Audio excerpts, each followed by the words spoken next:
biggest problems in our country, Alberta, are the two provinces that have felt most left out of our confederation. They're on either ends of the demographic spectrum.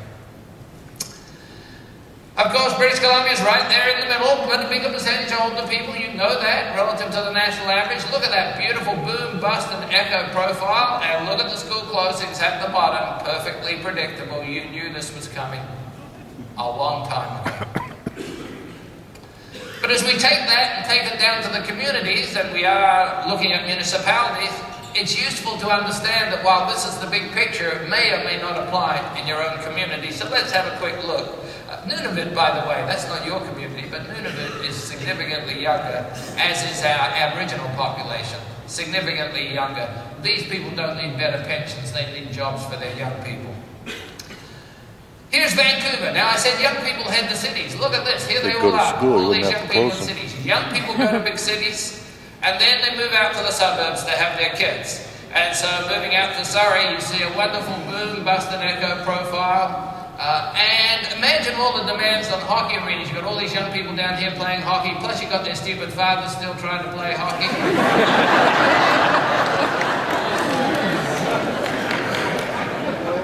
These are our hip and knee replacements of 20 years down the road. And of course, plummeting school enrollments, and I know Surrey has been dealing with that. But it's not alone. Let's take you a little further around. Look at Saanich.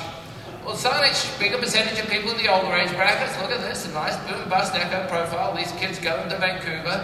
Lots of, look at the school closings down here. Courtney.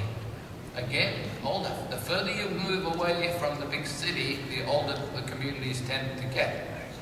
Still a boom, bust, and echo profile. And once again, the base of the pyramid, the pre-teens, the smaller, and the teens. Gibsons. Whoa, whoa. Slow down the traffic in Gibsons.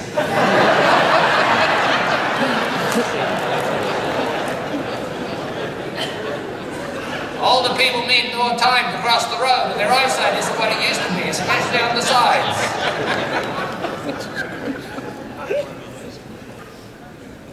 Is a message beginning to come clear here? Vancouver's population pyramid looks entirely different from the population pyramids of somewhere like Princeton. Still a big bust echo profile. Kelowna, a bigger community, but we know that's a great retirement community. Boom, bust, school closings. Further out east, Nelson, again you're seeing the same thing. By the way, women live longer than men, so guys, when you're over 80, you'll have no difficulty getting a date on Saturday night. The trouble will be remembering you have the date on Saturday night.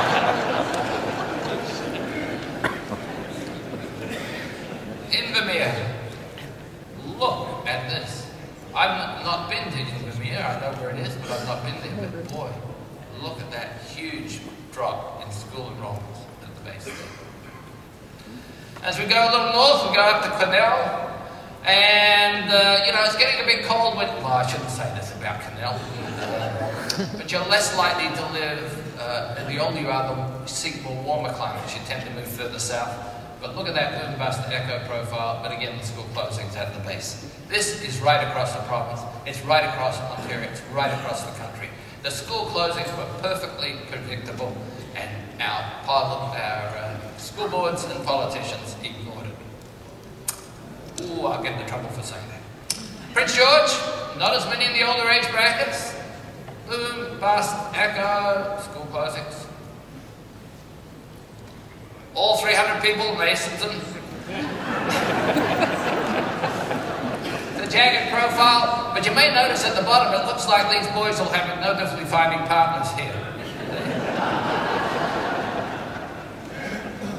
And finally, up in Dawson Creek, again, not as many people in the older age brackets. They tend to move south where it's a little warmer when you get older.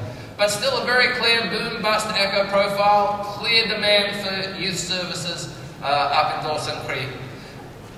As the city gets bigger, the youth move in. As the city and village gets smaller, you're going to have dominant demand for services for seniors. And this is outlined, this is Canadian data. The white outline small cities, the coloured data are the urban centres. And while the smaller towns clearly have a boom-bust echo profile, the young people leave and go to the major urban centres. The smaller towns have a bigger percentage in general in the older age brackets and a bigger percentage in the youth ages and a smaller tax base on which to work.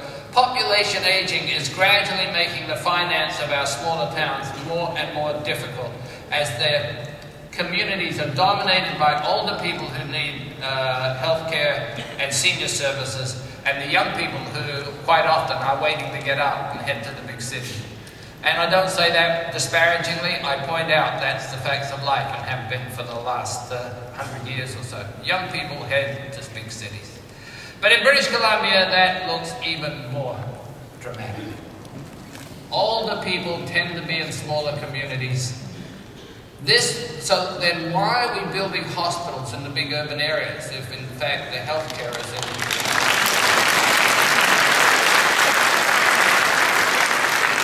Now I said young people move, I better back that up with some data. This is mobility by age. As you can see, people moving around the country dominantly in their 20s.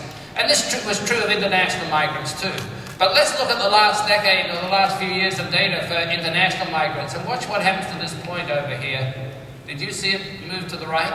Very quickly, I'll just go back. This is interprovincial migrant, people move in their 20s after they finish their education, before they settle down to raise a family. But in the last decade, those moving to Canada are now older. That has moved across. So more and more international migrants are not reaching Canada until their late 20s and 30s, and now they're not going into the big cities anymore. They're tending to go to bigger communities outside. Look at Surrey, look at Burnaby. This is where our international immigrants are going because they've now, in their early 30s, got families. They want to get their kids in education, and that doesn't occur in the big city. And Statistics Canada can't understand why our immigrants are now forsaking the big urban centres of Toronto, Montreal, Vancouver, and even Calgary, and heading out to these smaller communities. They're not so small, by the way. Surrey's not so small. Brampton in Ontario is not so small. This is where the immigrants are growing. The real question is, why are they older? Because we're taking 5 years to process their applications. That's why. And putting in immigration, 15 years from now, this is what Canada looks like. Where are the young people to work in our healthcare system? Where are the young people to do the work? No amount of immigration can change this picture.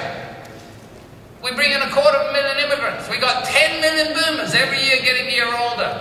If we bring in 250,000 immigrants, how many years do you have to bring in 250,000 to match the impact of 10 million? 40 years. No amount of immigration can change that future. That is the future you're planning for. And it's certainly true here in British Columbia.